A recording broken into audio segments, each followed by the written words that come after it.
Has a committed faculty and graduates who strive to improve the quality of life in Southern California and all over the world, practicing the discipline of learning and the art of caring every day.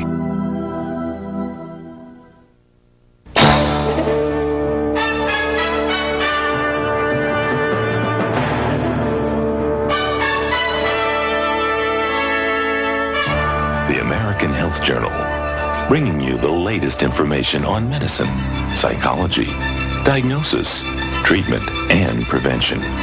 Major medical advances are made each week, and each week the American Health Journal keeps you up to date. Hello and welcome to this edition of the American Health Journal. I'm your host, Roger Cooper.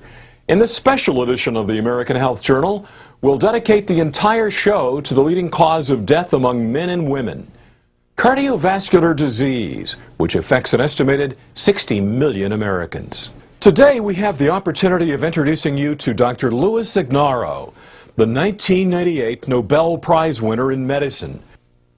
When I was in Europe, actually when I was in Naples, Italy, which is where my dad was born many years ago, this is when I first heard about the announcement of the Nobel Prize. And actually I refused to believe it until my colleague who had invited me to give a lecture showed me on the computer, in the internet, at the Nobel site, that I was awarded the Nobel Prize in medicine.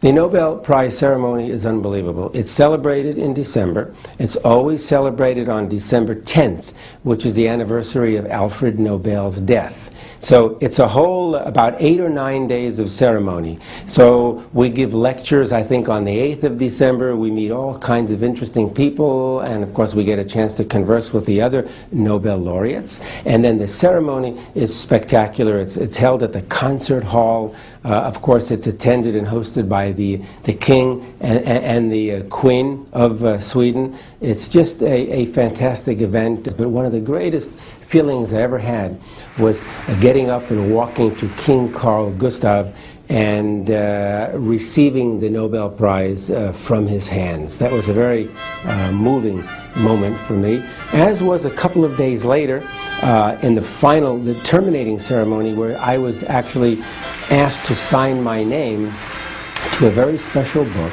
that had the signatures of all of the Nobel laureates who preceded me from 1901 through 1997. And what they do is they ask you to flip through the pages first and look at all the names and signatures of the prior Nobel laureates. And then when you get to the last page and you see your own printed name, you sign your name with a special pen that they give you. And I remember flipping through the pages and seeing all kinds of names, Madame Curie, for example, all kinds of people, Ernest Hemingway. The one name that really got to me, though, was Albert Einstein, because I suddenly realized for the first time that I was going to be signing my name to the same book signed by Albert Einstein, and I added my name to that long list of incredible names. Dr. Ignarro was dedicated over 30 years of research in the discovery of nitric oxide's benefits in preventing and even reversing cardiovascular disease. The benefits don't stop there. It can also reduce high blood pressure, lower cholesterol, and age-proof your cardiovascular system. Dr. Ignarro will also explain what nitric oxide is, the important role of L-arginine and L-citrulline in boosting the production of nitric oxide, and also other necessary supplements, including vitamins, exercise, and diet, all the ingredients to a more healthy and better quality of life. Coronary artery disease occurs when there's an impairment of blood flow to the heart. The heart has its own circulatory system, and that circulatory system is called the coronary arteries.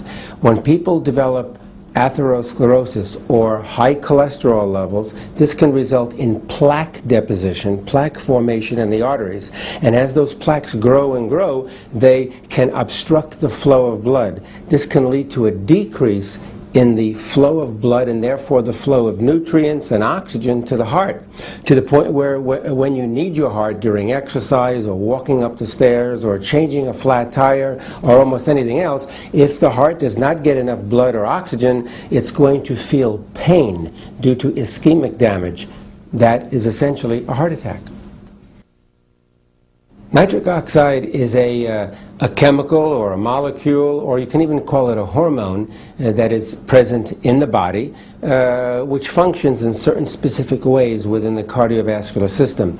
It's our way of protecting ourselves, literally, against cardiovascular disease. It's a molecule, for example, that lowers the blood pressure.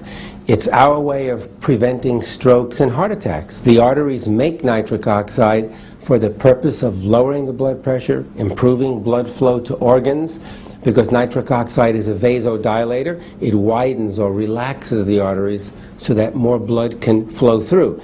That's going to lower the pressure within the plumbing, within the arterial system.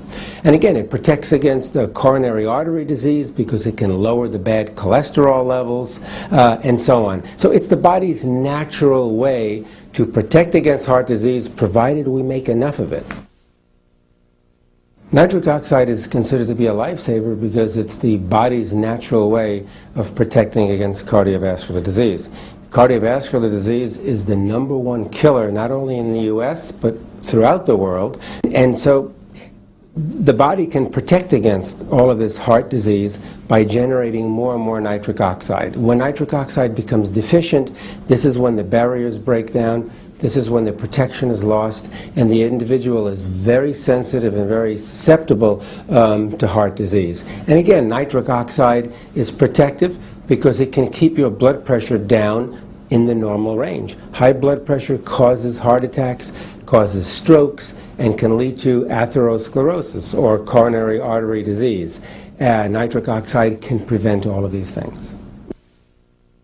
Arginine is an amino acid. There are about 20 or so amino acids that are the building blocks of all proteins. Proteins that you eat and proteins that are in your body, like your muscle and skin and so on. But arginine plays a unique role in that arginine is the one amino acid that the body uses to produce nitric oxide. Okay? There are two amino acids that the body actually can use. One is arginine, the other is citrulline. But the primary amino acid, which is converted to nitric oxide in the body, is arginine.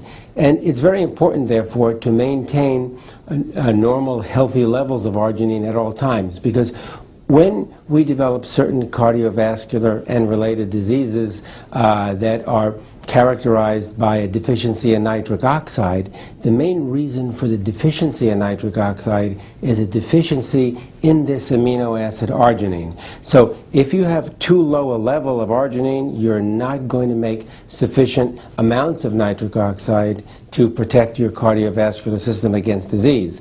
And so arginine is one of those amino acids that you actually have to take in from the outside. That is, you have to include it in your diet. And we're lucky that so many different proteins contain arginine. But sometimes, even though we may eat healthy and eat normal amounts of protein, if you have a deficiency in arginine, you're not going to get sufficient amounts from the diet. So you may want to consider supplementing your diet with extra arginine. Nitric oxide is something you cannot simply take from the outside. You cannot take it in a pill. You can't put it in in water or juice or anything like that, because nitric oxide is actually a gaseous substance. It's a gas, and it's very unstable. It doesn't last for more than a second or two. So you can't really take nitric oxide. What you can do, though, is you can take the ingredient